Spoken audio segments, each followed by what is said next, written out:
Alors bonjour à tous. Aujourd'hui, j'aimerais ça vous inciter à publier votre à propos. Alors, pour ce faire, ben, comme vous avez réussi à créer votre blog jusqu'à présent, bien, il y a tout simplement quelques petites étapes qui peuvent vous être utiles. Ben, tout d'abord, il s'agit de se créer une page à propos. Alors, pour ce faire, il faut bien comprendre la distinction entre les pages et les articles. Comment est-ce qu'on fait ça? Ben, simplement comprendre que la page va être l'espace marqué par un onglet où on va remettre, cataloguer l'ensemble des éléments de même nature. Alors, on va avoir une page à propos, on va avoir une page d'accueil, on va avoir une page pour nos articles, on va avoir une autre page contact, par exemple. On pourrait même avoir une page référence web, etc. Alors, une page, c'est vraiment une page web. Hein, c'est un ramassis d'éléments de même nature. L'article, lui, va nous permettre tout simplement de préciser puis d'intégrer des éléments variés au fil des semaines à l'intérieur de cette page statique-là.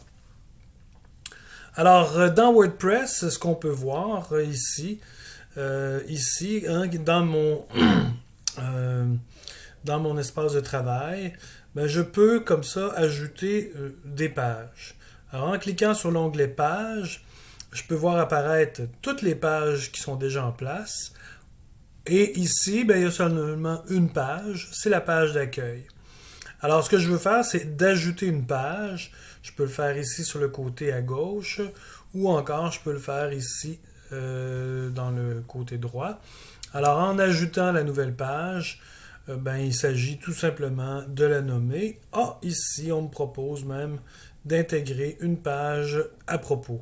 Alors, dans mon gabarit, on me propose même différents formats de pages. Alors, je peux en choisir un ou je pourrais y aller simplement par une page vide. Donc, allez-y, comment vous vous sentez. Et à ce moment-là, bien, je me retrouve sur cette page d'à propos et je vais pouvoir intégrer mon à propos tel que je l'ai composé jusqu'à présent. Pour l'à propos, ben, je vous invite à intégrer votre à propos, non pas dans un seul bloc, mais davantage tout simplement dans les blocs même de WordPress. Pourquoi? Ça va permettre à WordPress de créer une mise en page qui va être polyvalente et qui pourra se lire aussi bien sur un ordinateur, sur une tablette que sur un téléphone cellulaire. Alors, voilà pourquoi on insère justement les blocs.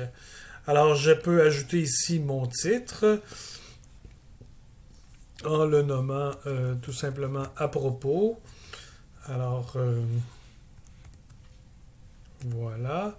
Et une fois que le titre est inséré, ben ici, j'ajoute des blocs. Alors, ajouter des blocs, c'est tout simplement intégrer paragraphe par paragraphe chacun des éléments de mon à propos.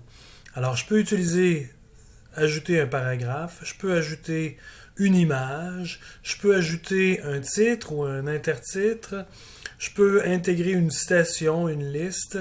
Donc, il y a différents éléments qui me sont disponibles. Alors, voilà, ça vous donne une meilleure idée pour la création de votre à propos. C'est à votre tour. Bonne publication. C'est une première.